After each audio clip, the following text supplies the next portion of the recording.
But we really should be thinking of how much value am I delivering? And therefore, shouldn't I be rightfully and fairly rewarded for the value I deliver and the cascading impact I make, rather than how much time it takes me to tell somebody about it? There's really no way I can do this guy justice. If you don't know who Peter Thomson is, think Brian Tracy of the UK. This guy has written and recorded hundreds and hundreds of audios, videos, best-selling author, mostly under the Nightingale umbrella, and has created and sold more businesses than I can count. And today he's going to come on and have a really surprising conversation that was going to take a twist that I didn't expect. Not just telling us how to get paid for what we know, but in a unique way. Do more by doing less. With me, Charles Alexander, for small business owners, startups, and busy folks. Yeah. So how did you guys come? How did your Thompsons come across with no P, and everybody else has got this silent P? Well, as they often say, the P is silent as in swimming pool, and it's actually the Scottish version of it rather than the English version of it. So my heritage is Scottish. Fantastic. See, I learned something new before we ever even got started. Indeed.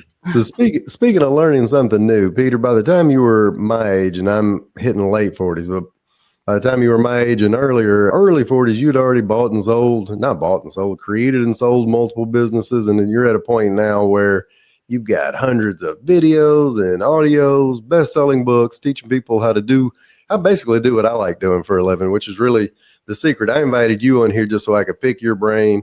And if everybody else learns from it, I guess that's fine too. So in getting you to a point where you've been able to teach people to create informational products, get paid what they're worth, how did you get to that point?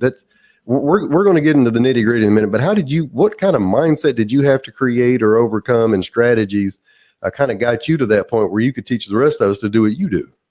Excellent. Well, great question. Well, I've been in business for many, many, many years. It's 52 years, would you believe? I mean, it's a long, long time. Doesn't look possible really, does it? But it is. And I was a private investigator. So I was not going to guess that. Okay. I learned how to trace absconded debtors. And so I built that business up, and we were being asked to trace 4,000 people a month. Oh, my. Oh my, indeed. So we were the biggest tracing agency in Europe. I sold that to the staff. I got in the early days of car phones, when car phones were press to speak, release to listen. I can tell you so many stories about that. But I realized by meeting somebody who asked me, did I offer a leasing arrangement for that? And I didn't. So they told me how to do it. And that just took off. And so I then realized that leasing was the game to be in. So I set up a leasing business called Compass Leasing way back in 1984. Sure. And I sold that in 89 to a public company in London for a few million, and sort of semi-retired. But then unfortunately, the shares in that company fell out the sky, cost me a few million, and I didn't go quite back to zero, but nigh on, and I had to start again. So I sat down and said to myself, what do I love to do? And I think a bit like you, Charles, I love to speak. I love to stand and speak. I love to sit and speak and share my ideas. And I've got some great ideas that I thought were worth sharing. And so I went to Nightingale-Conant with a completed product and said, look, I'd learned from them so much. I was an audio junkie. And I said, would you market this product for me? And they said, well, not particularly, because that was sales stuff, which they weren't heavily into. But they asked me to lead the field, which was Earl Nightingale's major program, which they used as their major first sale to get people onto their list. And so I revoiced that for the UK market, and it went on from there. And so I started doing all sorts of audio programs for them. Then I started doing them for myself, and then sort of moved into training and coaching and mentoring. I'm not much of a coach, actually. I'm far too prescriptive, but I'm okay as a mentor. Sure. So it went on there, and here we are 30 years later, having been doing that for the last 30 years, sharing what I think is, I share tried and tested and proven ideas on this basis, Charles. I don't have all the answers. I've got some good stuff and I know it works, but I don't have all the answers. So I'm a lifelong learner still. So in doing that, and you're teaching everybody else how to package what they learn and become mentors or presenters or have their own informational products, or maybe they don't get too prescriptive and they coach a little. Yes. The biggest issue I see that, and I have this myself, how do you get people to figure out, A, what they're worth, but just as important, how do you get them to charge what they're worth? Right. I don't know if have you ever heard of an expression called the fundamental attribution error? I have, but I'd be lying if I could tell you I knew exactly what it meant. Okay, so I've learned this years and years ago, and it just resonated so much. So the fundamental attribution error says we tend to judge other people by their actions, but we judge ourselves by our intentions. So, yeah, so somebody turns up late for a meeting. You and me are having a meeting. We're meeting a guy called Fred. And Fred turns up late, and we whisper to each other, "Oh, Fred, he's always late." Fred. So we label him at his identity level as being a late person. Yep. Now, on another day, I turn up late for our meeting, and I go, "Oh, that traffic out there, it was absolutely terrible." See, it wasn't my fault. Not Peter's fault. No, because my intention was to come on time, but I didn't judge myself on my actions. I judged myself on my intentions. So if we take that to another level and think about price and fees, I think the price attribution error is that people tend to charge based on the time they spend rather than the value they deliver and the cascading impact they make in our world. And I think that's what we should be charging for. So we might price it at time because people understand that concept. Correct. But we really should be thinking of how much value am I delivering? And therefore, shouldn't I be rightfully and fairly rewarded for the value I deliver and the cascading impact I make, rather than how much time it takes me to tell somebody about it? It's a little like when people, and it's not a common, let me make an analogy. The plumber was only here for 30 minutes, but they charged me, whatever, $150. It's because the plumber actually knows how to fix the issue, where you would have created $150 more worth of damage and then made a much bigger problem. They went to school. They have the trade. They have the tools. They have the expertise. That's why that person can charge you for that amount of money, correct? Absolutely right. Here's my expression for it, Charles. You don't get paid for what you do. You get paid for what you've done. Good. In other words, as you said then, all the years you've spent to learn how to do it, the mistakes you've made, the successes you've had, everything you've added into that, nobody's going to pay you for that few minutes. But if you remember that that's what you're charging for is what you've done before. Do you know that story? You were telling with this great trainer story about the guy that comes in and fixes the machine in the factory because everybody else has tried, and he hits it with a hammer. Yeah. And the works manager says, "Send me a bill." And he sends a bill for $5,000. And he says, $5,000, you're here for 2 seconds. I need a detailed bill for accounts. And he went, "Yeah, no problem. Hitting machine with hammer, $100. Knowing where to hit it, $4,900. That's very good. Yes. Yeah. So in looking at doing that, you use the word value, and I hear, unfortunately, value has kind of become a buzzword. And if you'll scroll through social media, people just value, value, value. When you're talking about adding value, so I help coach people on doing more by doing less and saving more time and having more time freedom. Yeah. How do I value my value, so to speak? So I'm adding value. How do you think about it the way you just described it, knowing where I'm adding it? Not just the tool, but how do I know where I'm adding value? The way we do it is the contrast principle. So again, my expression, I have a lot of expressions. Me too. It gives me somewhere to hang my mental hat. Yeah. Right? Yeah. So this is my expression, which is without contrast, everything sounds expensive or cheap. And the challenge is you don't know which it is. So when you're dealing with somebody, you've got to take control of their financial thinking about the value you are delivering to them. So, for example, if you were dealing with a business owner and you were showing them how to do more by doing less, which is exactly what you do, then we'd start to work out what is their value of their time. And the way I look at that is I look at it in two different ways. I call this in cost and out cost. So let's say that business owner is taking home, for the sake of an easy number, $100,000 a year. They may be taking more, but for the sake of a simple number. Sure. They're taking out of the business $100,000 a year.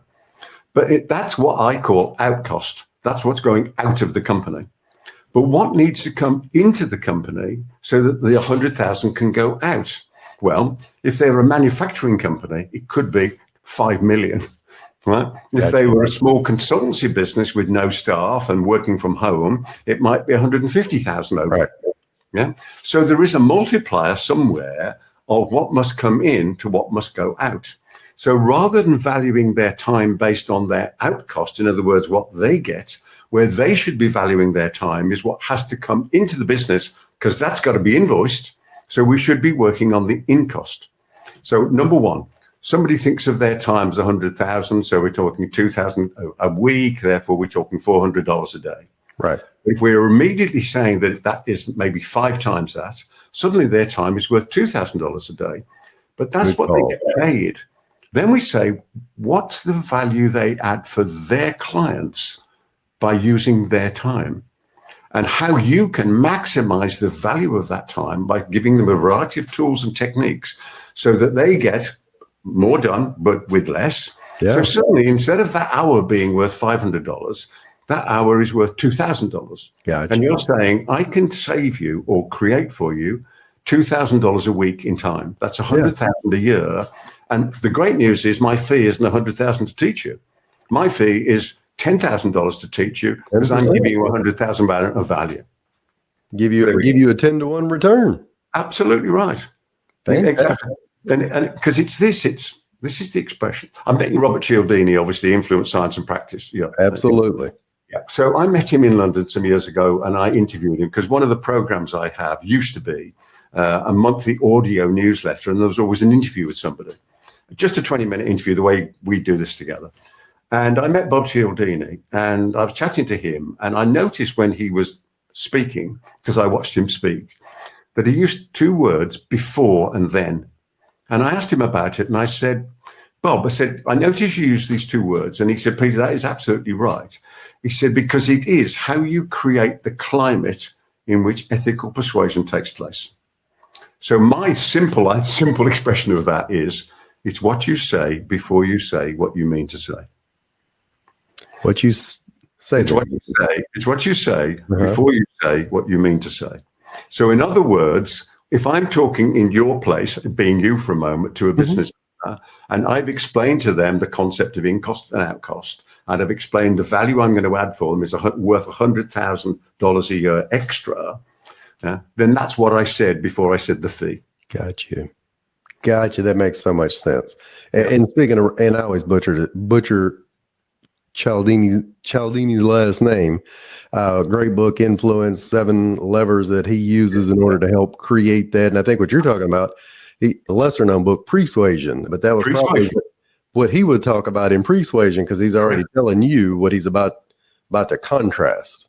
Absolutely. It's the contrast principle. And I call it that, the contrast principle. And so the expression is, without contrast, everything sounds expensive or cheap, and you don't know which it is. So you've got to take control of the financial thinking of the other person. And how do you do that? By painting a picture of the future that has greater value than what it is you charge, because we charge our fees based on the contrast between the emotional and financial impact of the current problem compared to the investment in the solution you provide. So I say it again slowly, yeah? So we charge our fees based on the emotional and financial impact of the current problem to the client compared to the investment in our solution. In this case, the plumber is telling them about the thousands of dollars worth of damage that this leak is going to cause. And then when he sends them a $150 bill, they realize they pay 10% instead of the full fee. Correct. And the emotional impact, because if the house gets flooded and their irreplaceable furniture or family photos get soaked as well, I mean, how are they going to feel about that? Because it's not just the money, it's the emotion that's connected to all of this. So if you're talking to the business owner and we're saying, do you find yourself at the end of each week saying, I wish I'd spent more time with my family? Or more, you might say, I wish I spent less time with the family, depending on your family, but I can give you that time. Perfect. So look, So I'm going to ask a loaded question then, because so many people listening everybody's in a very similar boat. They not quite sure how they add value, but once they finally piece the puzzle together, they can even whiteboard it. They can explain it. They know how to contrast it. So what are some of the, I guess, lead gen strategies that they should be using in order to start getting other people to see that?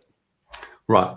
I think if we are putting our marketing in the marketplace, our content marketing, I think the best lead gen magnet you could ever use in your life is a book, right? You couldn't have something better than a book. And I'll tell you why I think that, Charles. Let me ask you a question, if I may. Have you ever thrown a physical book in the bin? Have I ever thrown a physical book in the bin? No, I would never dare do that. I'm not even good about putting them in yard sales. They just stack up. Exactly. So a book has a high perceived value, even though it has a low inherent cost. So high perceived value, low inherent cost. So those two factors in play make sure that we've got the most amazing lead magnet. So if we title our book that addresses three things, 3 Ps, the person who is our identified reader, in other words, our ideal client. Secondly, another P, the problem they're experiencing within the context of what we do for people. And thirdly, that it is a promise of a solution within that content. So we have a book that says, this is who it's for. If you've got this problem, I can solve it. The person, the problem, and the promise, right? So for example, I have a book which I use for lead gen called How to Write a Book. How to Write a Book for Your Business in Just 10 Weeks. Or even less. And then it says, and there's the promise as well, attracts clients, increases your reputation, and makes more money. Now, who's it for? It says at the top. Coaches and consultants. Yeah. Look at us working. Look at us helping the same folks. Yeah. So there we go. So isn't that simple? So we're really saying with this title, if you don't have a book, you're missing out on this. Correct. And most coaches and consultants I speak to, when I ask those sort of questions, I say, have you ever thought of writing a book? And they go, oh, have I thought about writing a book? I've been thinking about it ever since. Yeah. You know. And so the great thing about being an author is that the word authority, the first 6 letters are author. Right. I mean, they just go together hand in hand. So if you're an author, you're automatically an authority. You're an author, I-T-Y. You're an authority. So firstly, it does that, positions you in the marketplace. And then by using the 3 Ps for the title of the book, the person, the problem, and the promise, you're not getting clients to select you. You're selecting the clients. So look, and somebody listening to this right now just heard you say book, and then they also heard you say marathon, basically, that they're not prepared and ready to go tackle just yet. So what kind of priority would you put on somebody that's either a coach, consultant, financial advisor, insurance agent, agency owner? I mean, what order you've got books and seminars and webinars and audio. So how would they prioritize what to do next, or what should their first steps be? The first step should be to write a book, but it's the type of book, right? So here's my latest book. This is called Paid. This is my latest book, right? That's right. This book is 251 pages and 36,000 words. Yeah. This book, which I'm talking for lead gen. So this is the major question we have to ask ourselves. Why do I want to write a book? Well, I want to write a book to share my ideas and get more of the sort of typical love to work with clients. Yeah. This book is 8,000 words and 67 pages. Now, how to do it, right? If you think, let me ask you this question if I may, Charles. Please. Do you tend to, when you create content, do you tend to write or do you tend to speak? It's a little on the 50-50 side. Okay, so let's do it from a writing side to start with then. How many words do you think you can type in 1 minute? In 1 minute, I would say I can type, let's say 50 words. Nice, easy number. Okay, 50 words. So if we've got 8,000 words, right, and we've got 50 words you can type in a minute, and there's when you're typing it, there's probably 400 words on a page. Correct. So that page is going to take 8 minutes. Correct. right? And we're going to need 20 of them. So 28 is 160 minutes. So that's 2 hours, 40 minutes. 2 hours, 40 minutes will get me how many words? 8,000. 2 hour, 40-minute book. So if you spend 20 minutes a day, right? Yeah. Then in 8 days, you'll have it written. Now, you'll want some thinking time, you'll need some prep time, and you'll need a system to be able to do it, right? Which we talk about. If you want me to, I could go through, it's quite simple to start with, right? But if you've got a system to be able to do it, for most people, it's probably 2 or 3 weeks. This book, my original copy of this book was called, excuse me 1 second, have I got one there? I have. If you're listening, Peter is scrounging through the 1,000,001 books he has already written and owned. I changed the title.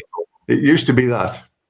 How to Write Your Business Book in 5 Days or Less. Yes, but I changed it to this. It's the same copy because that first one didn't have, it's a strange word, it didn't have verisimilitude. Now, didn't have similitude? No, verisimilitude is the word. Oh. It's all one word, but it means the appearance of truth. Got you. People saw that and said, yeah, it's an exaggeration, a pitch trying to sell me something. Correct. Absolutely. So even though I wrote this book, I'll tell you how long it took me to write this book. Tell me. 30 years. and then the actual writing, I did in 80 minutes. Let me tell you how. Okay, tell me. I ran a webinar. Okay. In that webinar, which was an hour and 10 minutes, I spoke about 12,500 words. I took those 12,500 words, got the transcript. With my PA and me, we edited it down, tweaked it a bit. These days I would use AI. Sure. And bingo, the actual creation of the content, I actually spoke for 80 minutes. Obviously, there's all those years learning how to do it. In the same way, we're doing this and you're chatting about this and the way you ask the questions. That doesn't happen by mistake. That happens because of all the times you've done it and the experience, etc., etc. So again, we don't get paid for what we do. We get paid for what we've done. Back to that. Correct. So it's quite simple. I did a masterclass recently called Persuasion, it was called. How to Persuade in print, in person, and even on Zoom. It was an hour and a half online. I took the transcript of that. I whacked it into AI, got it to remove all the webinar type words out of it. I made a new book I've got coming out probably in a week now. It's all there and done. It's 10,000 words. It's another lead generator. And I did it basically with AI, and then we'll send it off to the guy that does the layout and etc. Sure. So if we can speak, you can make a book. I mean, how many words do you need for a lead gen? You want 8 to 10,000 words. So in looking at doing that, a lot of folks I know that, golly, they have an hour and a half, 2 hours. I mean, I've got, and most folks even know how to use, let's say, ChatGPT or one of the other 5 competitors of it. Yeah. After they get something that looks like a book, we're not all connected to Nightingale. And I've done this before. I've got my own book that I wrote last year. Yeah. Unfortunately, not in the topic I'm talking about now at all. However, I self-published the thing. Yeah. And after I've talked to several other people, I realized that what would you tell them to do? Would you tell them to self-publish, turn it into an ebook just to get started, or to go shop? I mean, they're not going to go shop it out right away, are they? No, absolutely not. So firstly, self-publish. You're absolutely right. 100% self-published. Secondly, if you're going to use it as a lead magnet, don't do a PDF. Okay. Print the book through Amazon, something like that, because the cost of that, you're talking $5. Yes. Right? Yeah. Don't print more than 10. Right? Okay. Print 10. So now we're into $50. Okay. Then you, through your LinkedIn connections, targeting the right sort of people. I hate that word targeting. Finding people I can help. And reaching out to people that I can help, who we've identified as our ideal client. We offer them free of charge, completely free, no postage and packing, shipping and handling, none of that. In the post, we offer them a copy of our latest book. Right? And it doesn't matter if it's your first book, it's still your latest book. Okay? It's still your latest book. Right. So you offer them a copy and they will respond if they're the right person with the right problem and you've made the right promise. Am I shipping them the book? Yes. I got you. So what's your in-mail cost? Let's say $12. Yeah, $10, $12. Okay, $12. And you're going to start off by shipping out 10. So you're into $120. Sure. Now, if it's not worth $120 to possibly speak to half of those people or two of those people, I don't know people's conversion rates. But let's say worst case, you put 100 out. That's $1,200. And you speak to only 10 of them. Yeah. How many are you going to convert? 3 of them? I would hope so, right? Yeah. How much are they worth on average over the lifetime of their connection with you? $10,000, $50,000, $2,000. Yeah. Right? They're worth more than what I just. Let's say over a period of time, $10,000, right? And you get 3. There's $30,000, and you spent $1,200. I mean, it's not a bad ROI. That's very good ROI. That's not exactly where I thought we were going with this at all. But now I know exactly what I'm doing once we get off this podcast episode. You're writing the next book. Yeah, me. Yeah, and I'll go ahead and head off at the pass. I'm sure the concern that folks are going to say, and I've heard it, and I guess I've even voiced it, like, well, I don't want AI writing my book. But AI is not writing your book. AI is taking all of the stuff that you spoke, that you did, and it's cleaning it up. It's like hiring a virtual assistant or a book editor to put it all together.